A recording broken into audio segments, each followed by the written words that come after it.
purpose of today's hearing is to examine the current state of U.S. capabilities, or how those capabilities are used to deter, disrupt, and impose real cost on foreign adversaries that target the homeland and our nation's critical infrastructure. The hearing will also assess the legal authorities that govern offensive cyber operations across the federal government and examine the evolving role of the private sector as the U.S. government considers whether and under what circumstances private entities may be authorized to support or conduct offensive and disruptive cyber activity. I now recognize myself for an opening statement.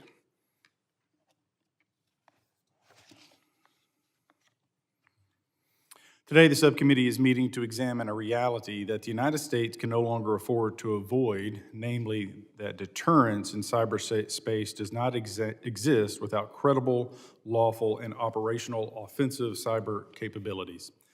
Defense alone is not sufficient. Resilience alone is not sufficient. Public attribution alone is not sufficient. For more than a decade, the United States has invested heavily in cyber defense and for information sharing and resilience. Those investments are necessary and they have improved our ability to withstand attacks, but they have not altered adversarial behavior. Malign cyber actors continue to penetrate American networks, steal sensitive data, surveil communications, and position themselves inside critical infrastructure with little fear of meaningful consequence. That reality was reinforced again just days ago, when public reporting revealed that a Chinese state-sponsored cyber actor known as Salt Typhoon compromised email systems used by staff supporting several congressional committees.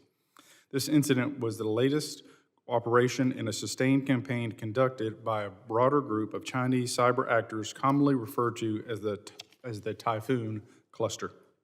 These actors are not criminals acting for profit.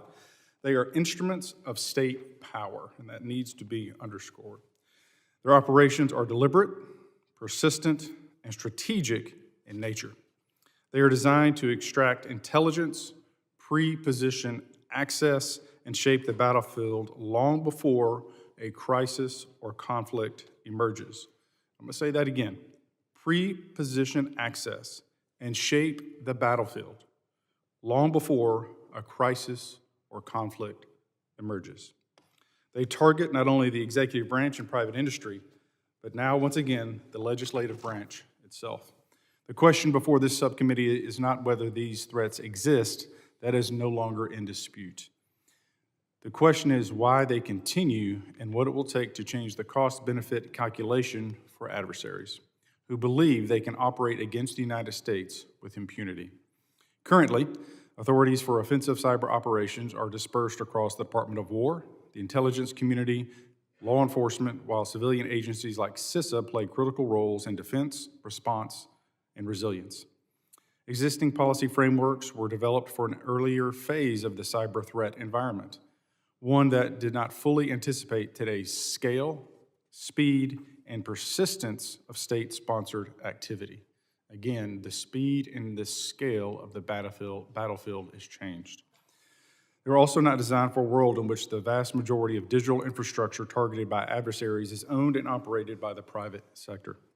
The reality is forcing a broader reassessment across the federal government.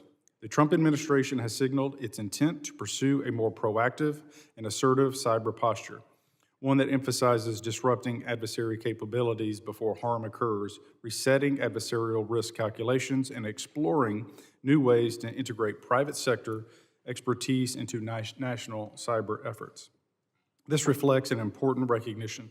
The private sector is not merely a victim in cyberspace. American cybersecurity companies, cloud providers, telecommunications firms, and emerging technology startups are often the first to detect malicious activity, the first to analyze adversarial tradecraft, and the first to develop tools capable of disrupting hostile infrastructure.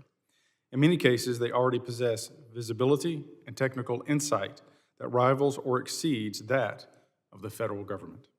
The challenge is that much of this activity exists in legal and policy gray space. Companies face uncertainty about liability, retaliation, and regulatory risk. Government agencies face constraints on how they can partner, share information, and act with speed. Adversaries exploit these seams, operating continuously below the threshold of armed conflict while benefiting from ambiguity and restraint.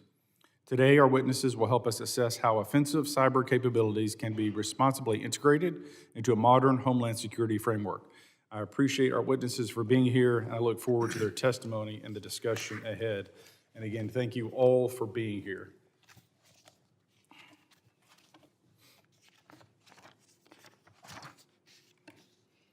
I now recognize the ranking member, the gentleman from Mississippi, Mr. Thompson, for his opening statement. Thank you, Mr. Chairman. Good morning.